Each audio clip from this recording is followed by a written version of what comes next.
Good morning, good afternoon, good evening, however you're watching, wherever you're watching, however you listen, wherever you listen. It's the Bet Online Salute of Troy podcast, and we got two-thirds of the tripod here. Bet Online Salute of Troy podcast brought to you by Bet Online AG, where the game starts. Go to Bet Online, get all your live odds up to the minute, and get on into all the action. Also brought to you by Underdog Fantasy. Go to UnderdogFantasy.com or go to the Underdog Fantasy app, put in promo code USC LAFB, and get up to $100 match. And we got the Madman here today. Once again, Madman, congratulations.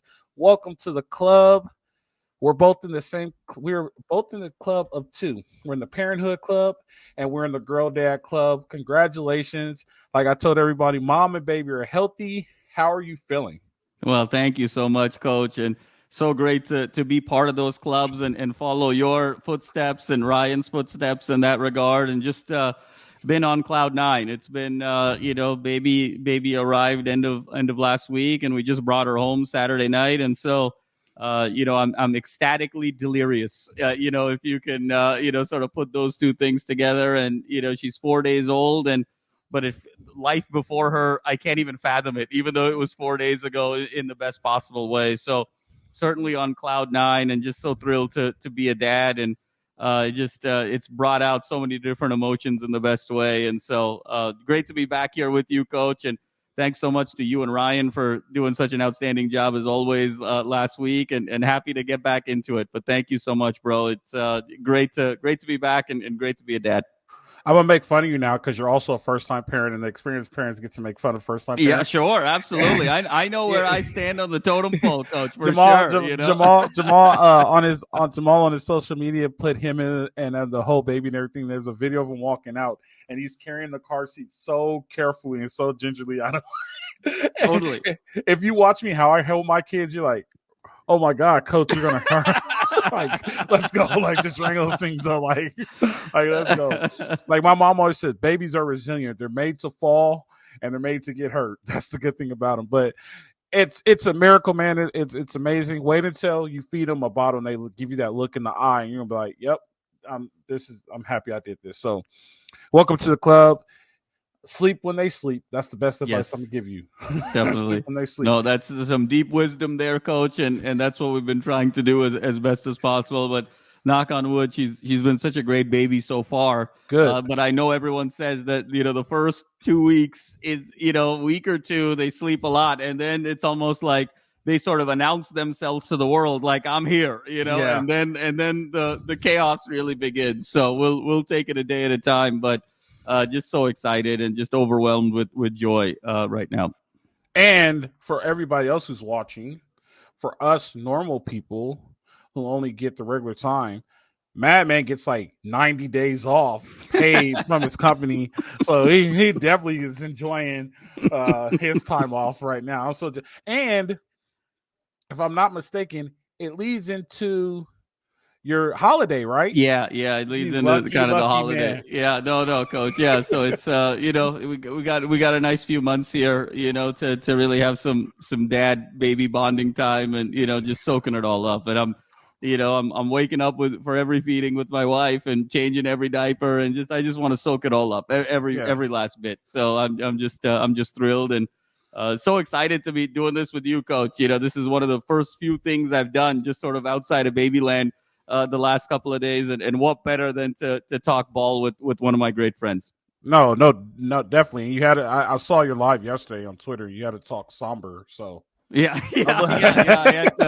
As folks know, I'm the college guy, so it's Salute to Troy and Bruin Bible, and that so I went on with Will yesterday. That's a very different atmosphere. When you talk about genre.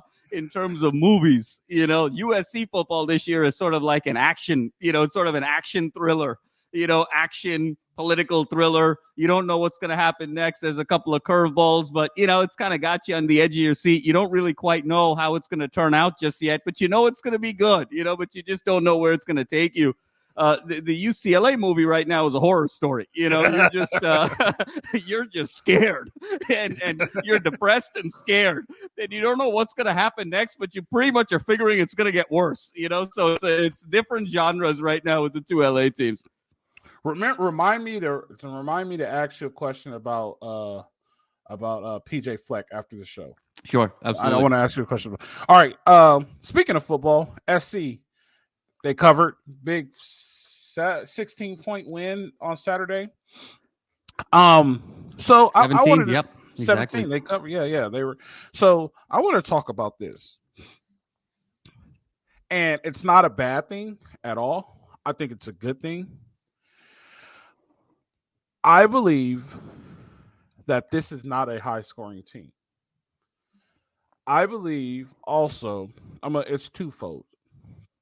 I also believe that Lincoln Riley is setting Miller Moss to be one of the first quarterbacks taken in the NFL draft. Um, and I am okay with this not being a high scoring team. And you remember I mentioned, I'm like, we might have to get used to a different offense with Miller Moss. We might see a lot of different offense. This isn't going to be the same thing. And you see a lot of people, they're like, well, this and that, and they want to see what they saw last year with Caleb Williams. And that's not what Miller Moss is. That's not what this offense is. This offense, I think, is capable of putting up a lot of points, but it doesn't have to. And also, here's the best thing about this offense. This offense, if you need 3 points with 3 minutes left, they can do it. They have the perfect setup with this quarterback to do it. I think I think this is a sign of Lincoln Riley to show how much of an offense of mind he is and how great he is, that he is able to change his whole offense within a year to fit his quarterback and still be successful. Miller Moss is still putting up numbers. I think he's at like almost 700 yards, if I'm not mistaken. Yeah, he's over, he's over eight. He's over 1,000. He's got 8 touchdown passes. I mean, he's doing. So his he's at thing, 1,000 for sure. already. Yeah. 4 games in. Yeah. Yeah. See, that's what I'm saying. Like, he's on pace to be a 4,000-yard passer. Like, he's putting the ball down the field. He's making good plays. This is what I like about him, and a lot of people don't like about it. May not like about him. I like the fact that he's a gunslinger. He'll throw a pick and it won't affect him. Yeah. He's like, all right, I missed. It's okay. I try to fit in there. Watch this. You know what I mean? Like, hold my beer. Watch what I do. I'm really happy about it.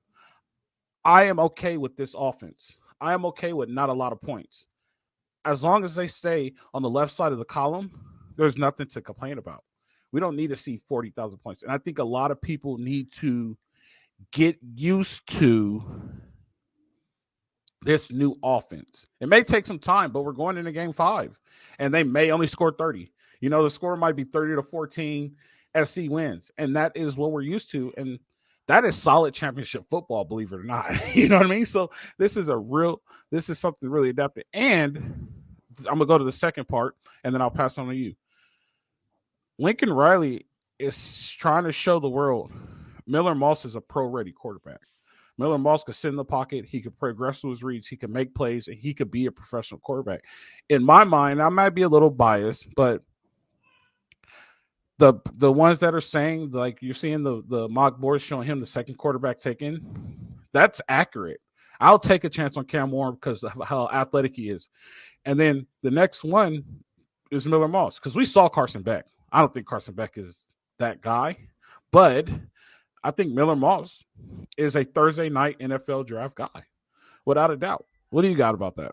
No, Coach. I mean, I think a lot to unpack there. I think you said it really well and set the stage quite nicely. To your first point about this offense kind of looks and feels different, I completely agree with you. And I think there's a couple of underlying reasons why. I think one is, given the personnel of this team, historically, we see Lincoln Riley offenses average 45, 46, 47, 48 points per game, right? He's kind of in that mid to high 40s every year. This year's team is around 33, 34 a game. And what I equate that to, Coach, you and I are both NBA guys as well. In years past, the Lincoln Riley offenses have been trying to win the scoring title, if you will, right? You're trying to win that scoring title, average that 33 a game, 46, 47, 48% from the field. And, you're going for kind of volume. I think this year's team is trying to win the field goal percentage title, right? That they're trying to get that, 20, 21 a night on like 11, 12 shots, where you're like, in terms of shots per attempt, points per attempt, you're driving home that efficiency. And so similarly here, I think this is just a more efficient offense. They're not so much volume, they're more efficiency. And I think we saw a lot of that against Wisconsin here on Saturday. Just case in point, Coach, the kind of the critical moments of the game, all came on 3rd and 4th down, right? I mean, the game really sort of started in the second half for SC, 21-10 down, right? I thought the critical play of the game in many ways was that 3rd and 15 from the Wisconsin 23 with about 10 minutes left in the third, because it was still 21-10.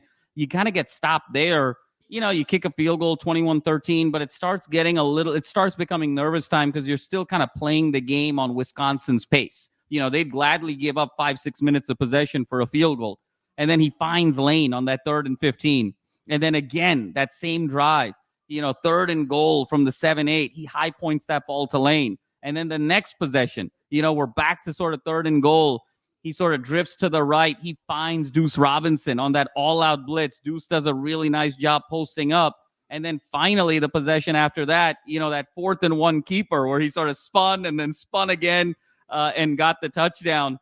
Again, 3rd and 4th down efficiency. So Moss sort of takes his game to another level on those critical downs, much in the way really efficient NBA players are with their field goal attempts. And I think it's important for us to know how many points is USC getting per possession? Because a lot of this, coaches, they're getting kind of fewer possessions in the game as well than they were in years past. Like years past, it was boom, you score in 90 seconds.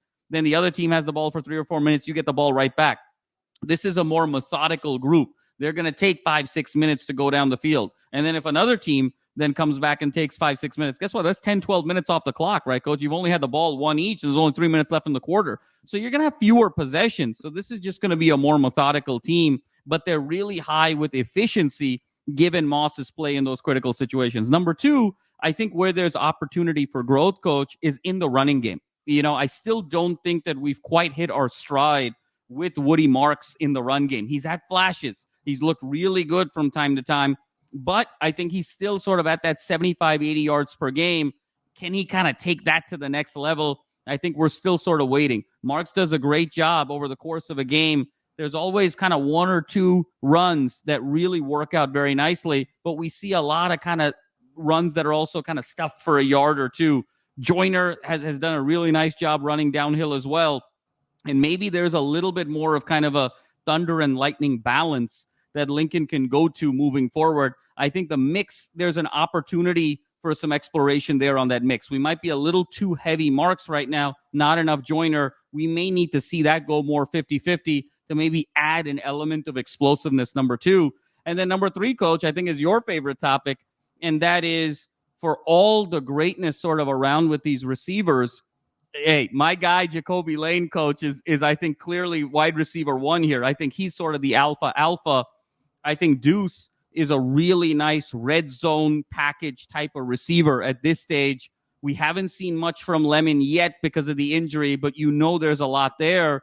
But, Coach, Branch hasn't made the jump. And I mentioned it in my article that was posted today.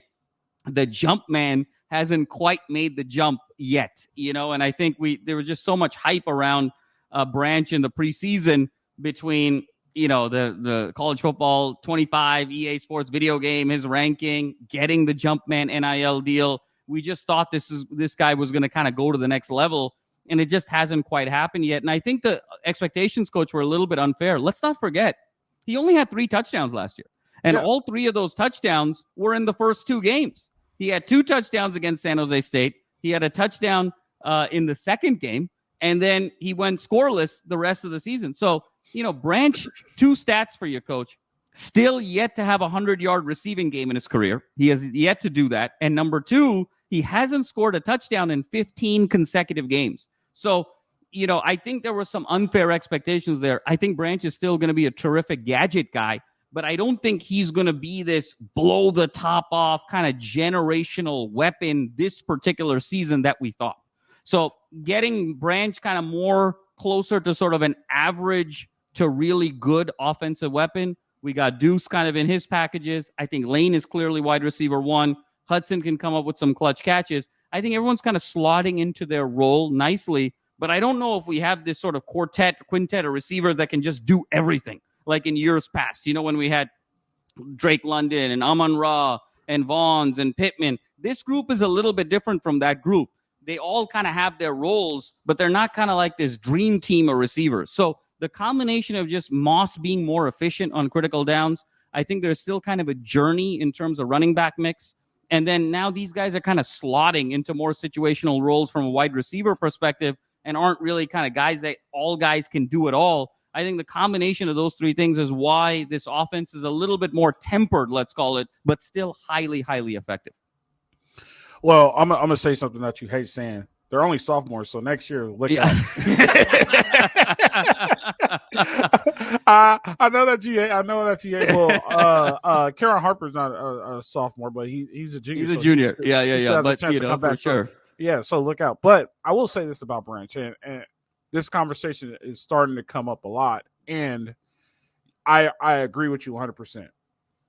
I think the expectations of him being this great receiver wasn't fair to him because how do I say this so people don't go crazy?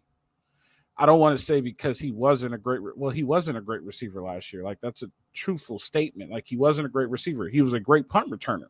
And right. I'm not taking his ability from him. And I've said this multiple times and probably the last 5 days that I'm not taking any athletic ability from him, but they need to find a way to make him effective, right? Because him being a receiver might not be the journey for him, right? It may be need to be more of a Deebo Samuel role. It may be like right now, but they're not even a lot of defenses aren't even letting him get the ball right now. They're playing the hell out of the flats against Lincoln Riley. So like right now might not be it. It might have to be a slant and go, or he has to get the ball at 8 yards and spin and go.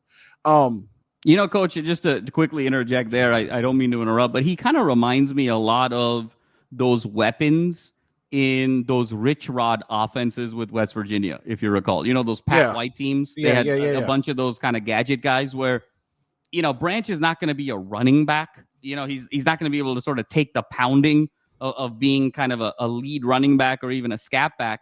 And he is also not quite built. I don't know if he's got such great twitch and explosiveness on cuts, but I don't know if he's sort of a refined route runner either. So he's not quite like a bona fide wide receiver one. He's not quite an RB one. He's somewhere in between. And I think Lincoln is still sort of exploring what is the right combination of packages to have him. I still think you need him to sort of have 10 touches a game. I think kind of that 8 to 10, 8 to 12 touches a game in different ways. But I think Lincoln is also kind of exploring what's the most effective way to do that. Is it to sort of have him out, 3 wide receiver set, kind of do more bubble screens, set up kind of a convoy for him? Is it more kind of getting him in motion and just kind of flipping the ball to him as he's got kind of a head of steam and trying to go around the edge?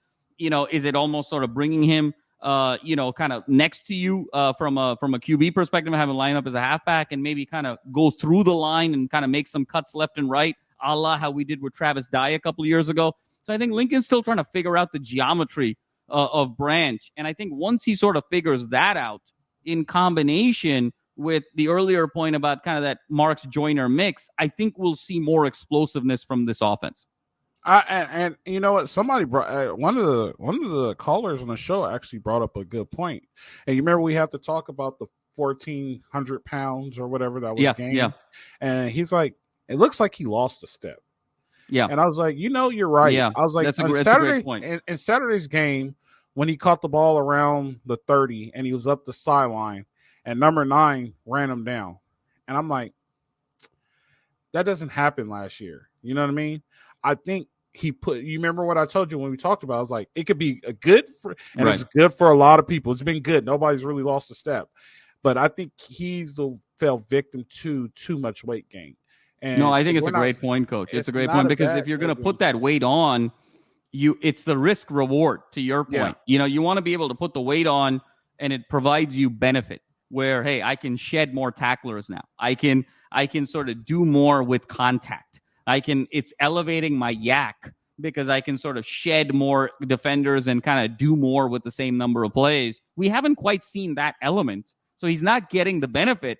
But it does look like it's a great point from our caller that he has lost a step. You referenced the Wisconsin play. I go back to that Michigan play too, Coach. Yes. Where that on third down, Moss makes the move. He comes across the middle, and then he gets to the 9. But, last year, Coach, he's out in front of that, and then he kind of makes a cut at the 9, cuts it inside, and scores the touchdown, last year. So I see it. I think it's an excellent point, and I think something he's going to need to kind of think about over the course of the rest of this season, but really kind of in that offseason going into 25 of what's the right weight for Branch. Yeah, they're going to have to lean him out, and then they're going to have to put it back on him just to get to the right weight. But it's we're not saying it as a bad thing. It's just the fact that we have to find it.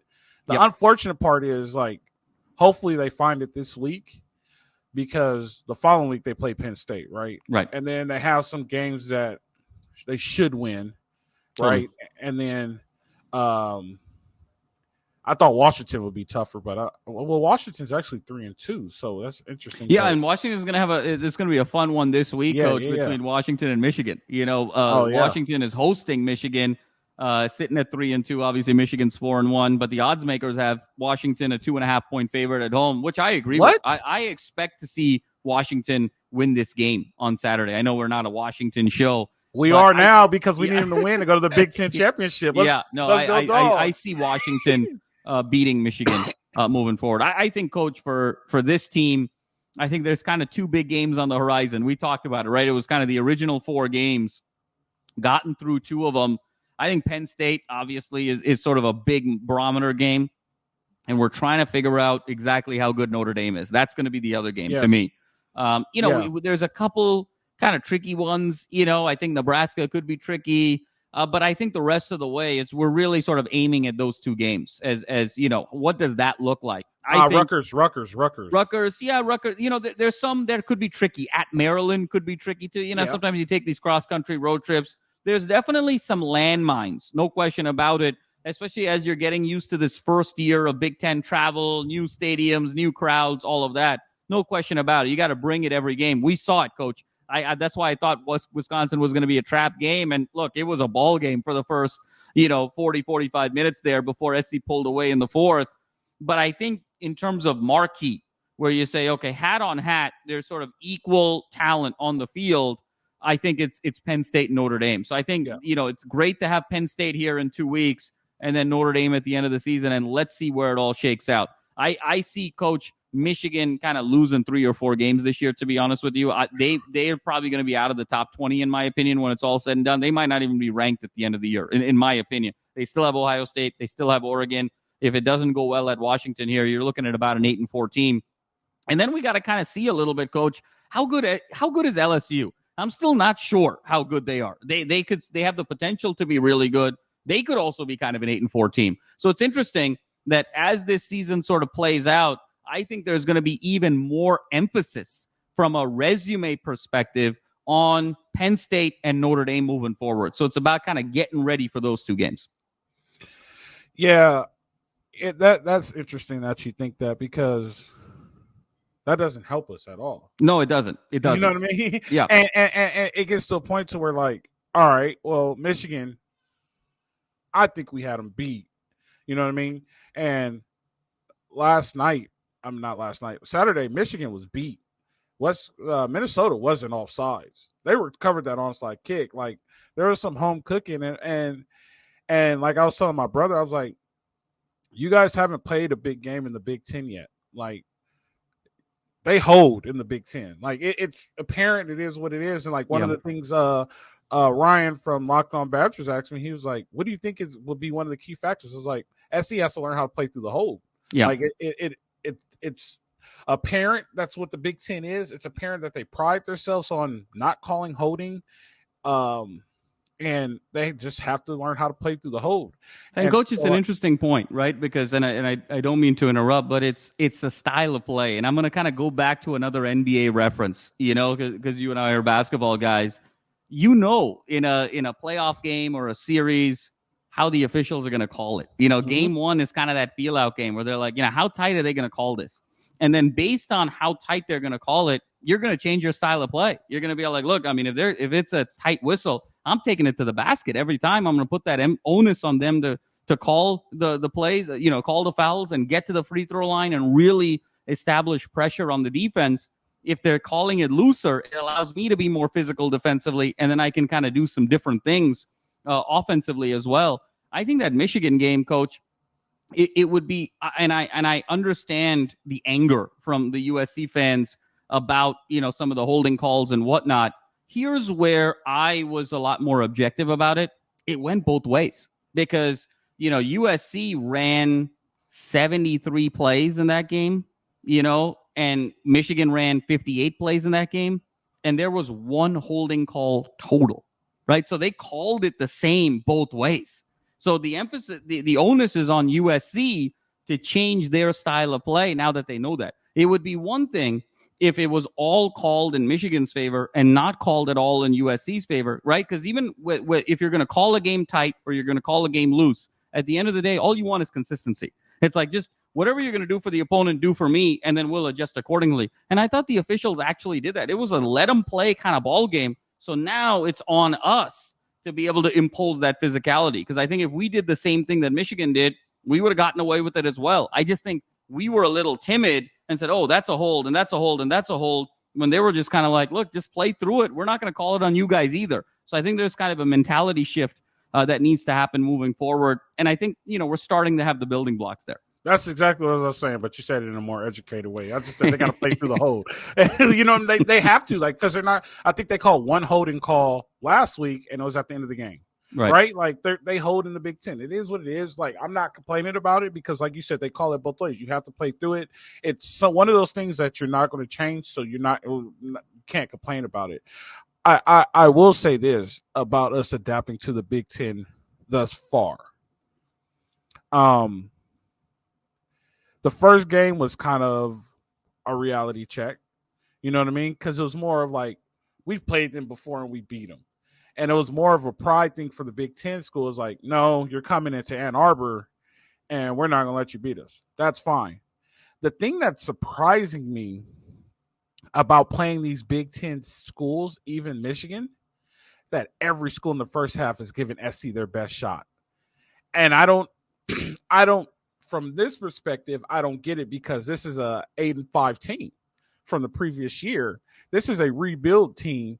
Like, this is a blue blood trying to get back to its prominence. But every school we see, Michigan gave them their best shot in the first half. Wisconsin gave them their best shot in the first half. I'm pretty sure Minnesota's going to give their best shot. Penn State's going to give their best shot. It's like everybody has something to prove against SC, but they're not even, well, as of right now, they are a top tier school in the conference. Like, you can't deny that from what we've seen.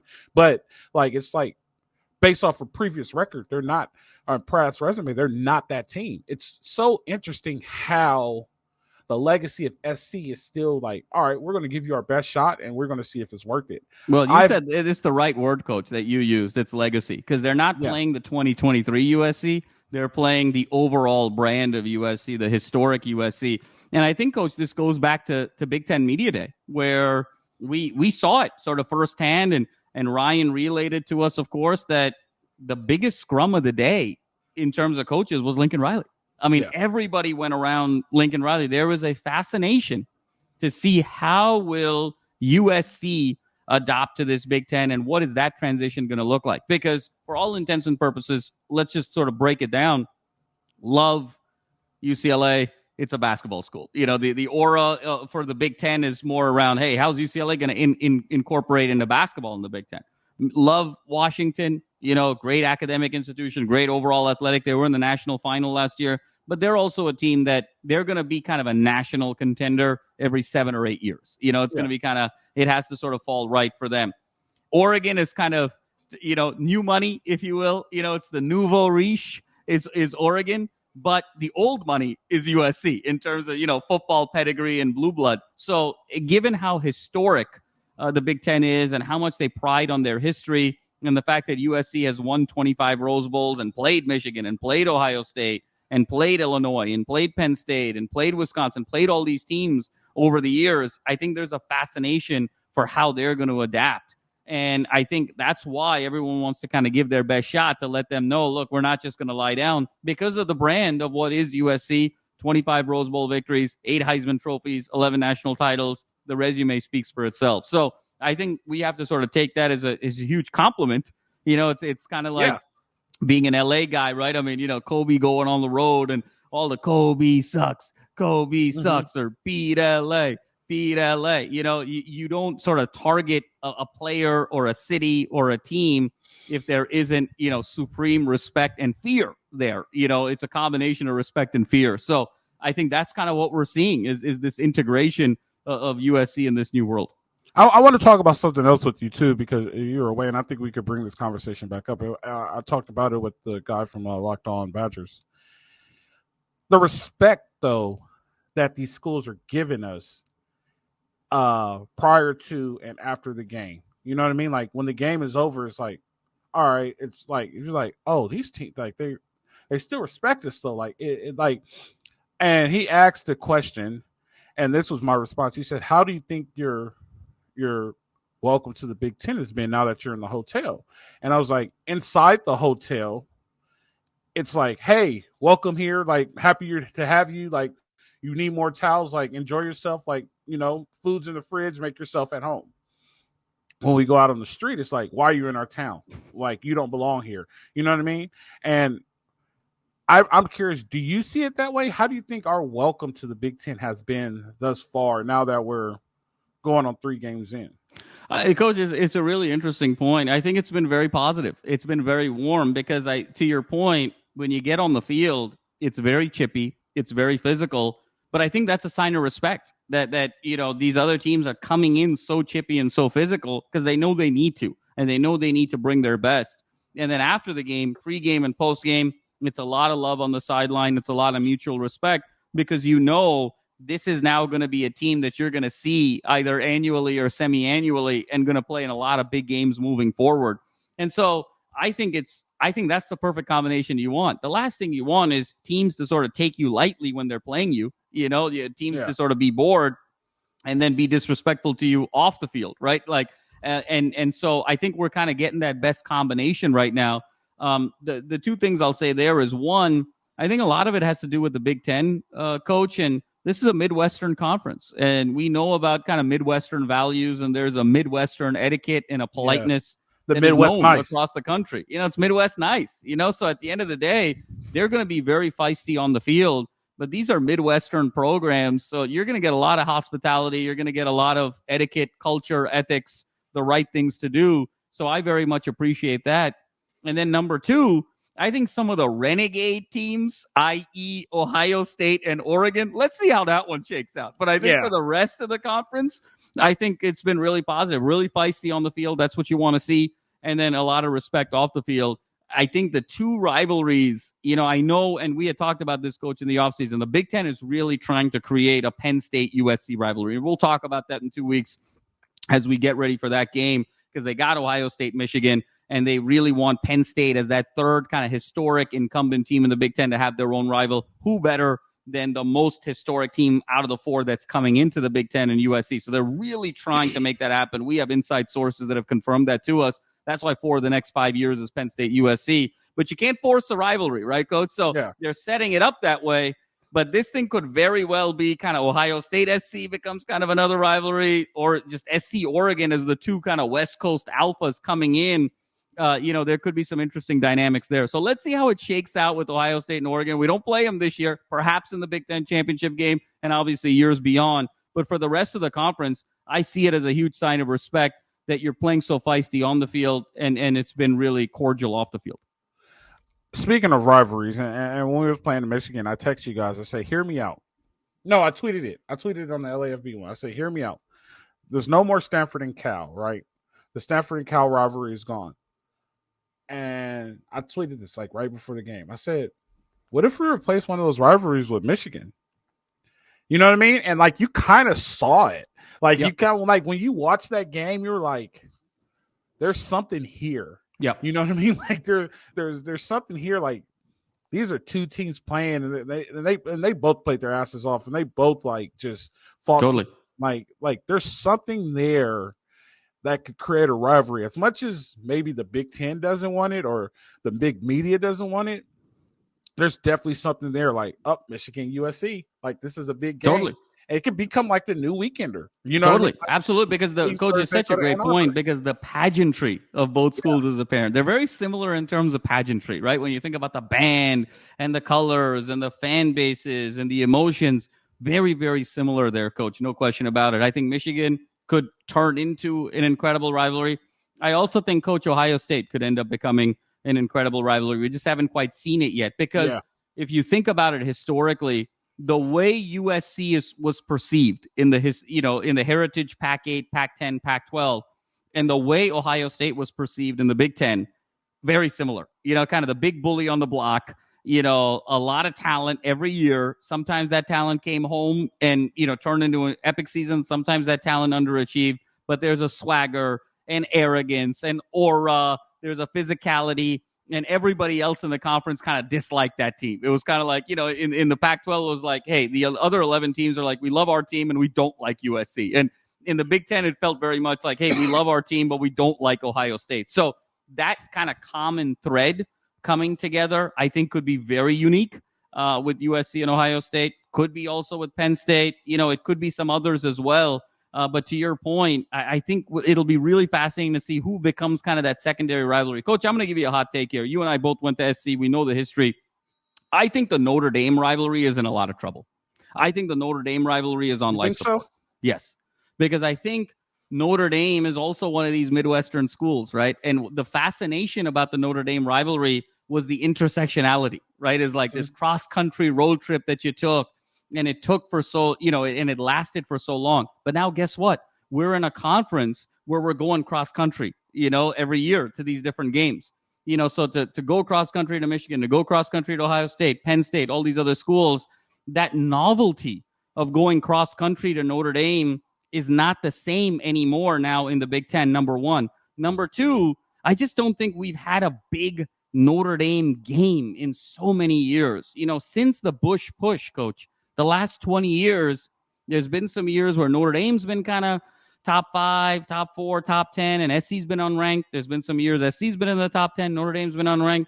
But we haven't had a USC Notre Dame game where they're both in the top 10, where there's a lot of juice in the building in 20 years. And third, I think the fact that we're not in the same conference, I think is now going to start playing a bigger role when you got these two super conferences, when you don't have to sort of fight for the same recruits every year, when you're not playing common opponents and, they impact you more. It's like, oh, we need Ohio State to beat this team in a year that we lost to them for the tiebreak. Like, look at what we're just talking about with Michigan, right? Like, let's root for Washington to beat Michigan because we lost them. When you don't have that and you just sort of see them once a year in this way, I just think that it's been an incredible rivalry. You could argue the greatest USC rivalry over the course of the history. But I just don't see it lasting. I just don't see the juice in the same way moving forward. Now, fans are probably going to crush me on this on Twitter with the comments, but I just don't see it. UCLA is always going to be that rivalry. It's big brother, little brother. You're sharing the same city. There's always this back and forth. But I think, to your point, one of these other schools, I think, is going to replace Notre Dame because now that Midwestern cross-country road trip element goes away. You now are playing teams with similar pageantry. And the fact that you're now playing with teams with similar pageantry cross country, that you're also fighting for recruits, that you're also fighting for conference championships. Like, what exactly is the unique value proposition of this Notre Dame rivalry now moving forward? Everything that made it novel in a pre-Big Ten environment. Now that you're in the Big Ten, it's just kind of playing another Big Ten team that's not in the Big Ten. And so I think the Notre Dame rivalry is in a lot of trouble.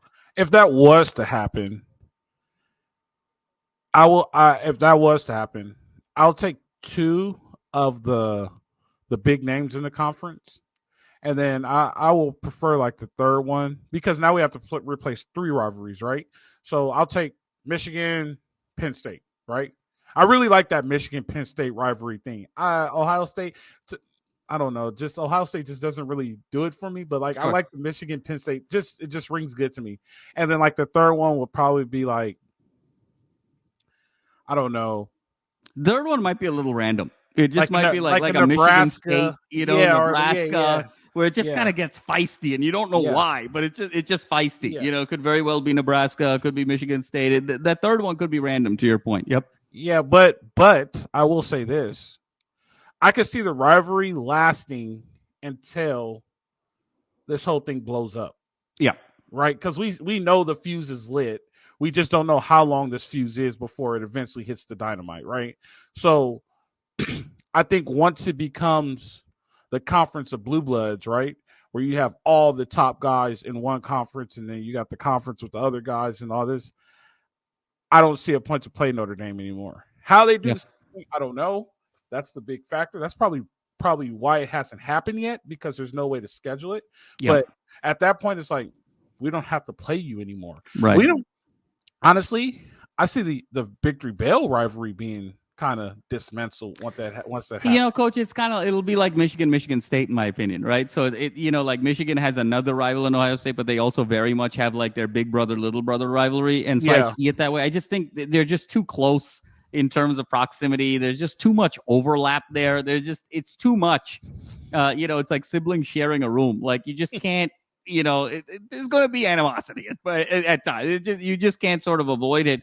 And Coach, to your point, what's really interesting is if you think about Notre Dame as sort of this intersectional rival, and then like a Stanford, right, is really kind of more of the weekend rival.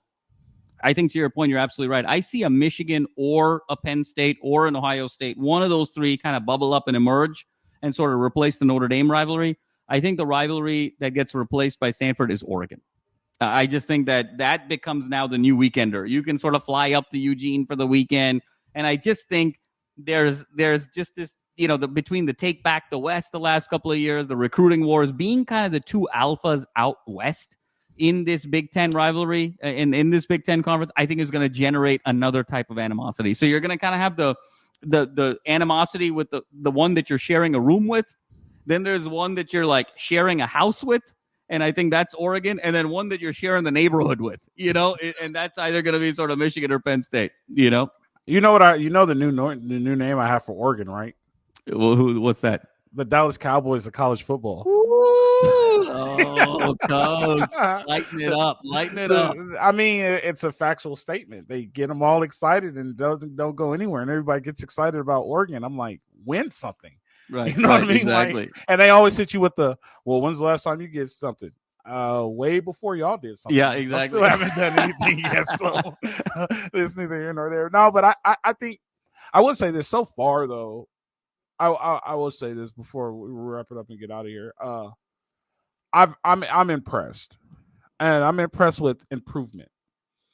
Are we there yet? Absolutely not. I'm not saying we're there yet, but the fact of improvement that we're seeing out of what the product on the field, and the most important thing is the product on the field, I'm really impressed, and the fact that we're still not there yet, and hopefully we get there in time to when the bracket hits, we're in the bracket and we have enough to go through, right? It might not happen this year, but it would, at least if we do make the bracket, we go at least 2 rounds in and be like, okay, we see it coming. And at the end of the day, winning solves everything, and we're solving a lot of problems. You know what I mean? So as long as we keep winning, we get a lot of problem solving. We get to keep moving forward. No question, Coach. And this team is just feisty and tenacious, and they play every play. And I know that's been sort of discussed on this show the last couple episodes. I won't get into it, but there's a resilience and a tenacity that I think we're seeing.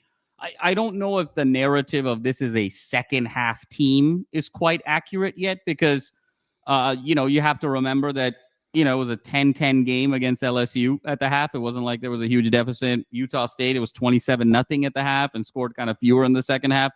I think it just was a really nice comeback of resilience against Michigan, and a little bit of, I think, an emotional hangover and sleepwalking against Wisconsin. So I have to see a little bit more to call it a kind of more of a second half team.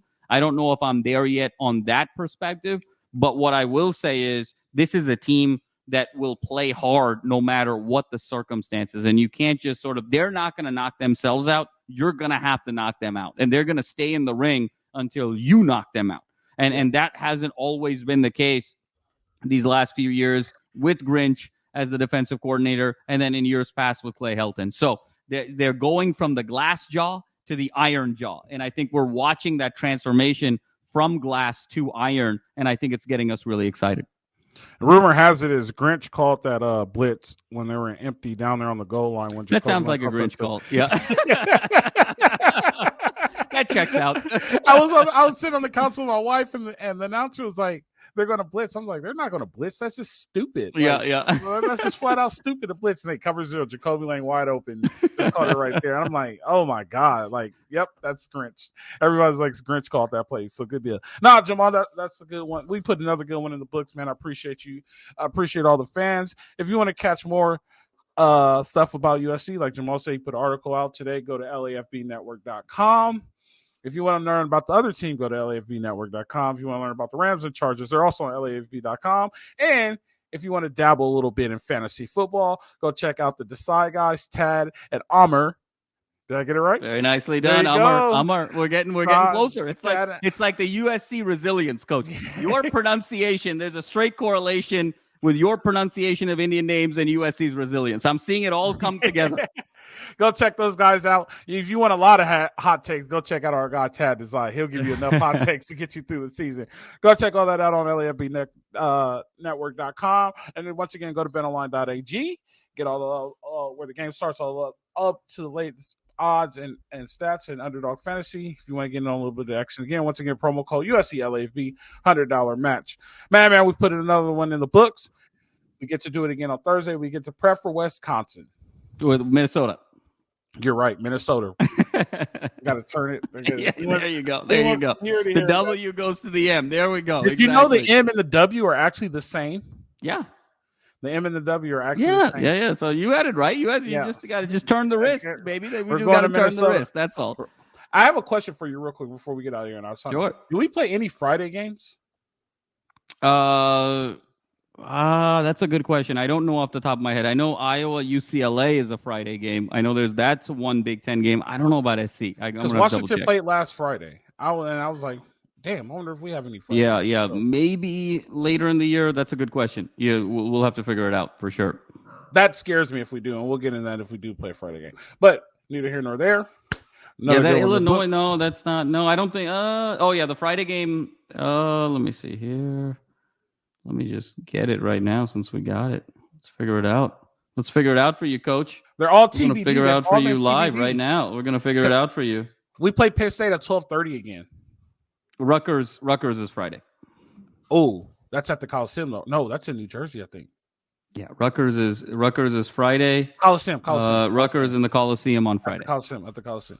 I feel okay about that one. But we'll talk about that when we get to Rutgers week. I don't like what he does physiologically with the players, and Lincoln needs to fix that. But that's a conversation we'll have for another day. Love it. Good deal. Guys, it's been a good one. Madman, it's been a good one. Hey, go get some sleep. Thank you, bro. Thank you so much. Hey, I told Ryan, I was like, we're definitely going to see Jamal with a beard now. Yeah. We're definitely going to see him with a beard now. Bro, I haven't had time to shave. I haven't had time to think, man. So I think we may get the bearded bandits after all. So. Yeah, we're definitely going to see him with a beard now. Congratulations again. Thank you guys so watching. much. You guys know how it goes. We're free. Fight on. Boom.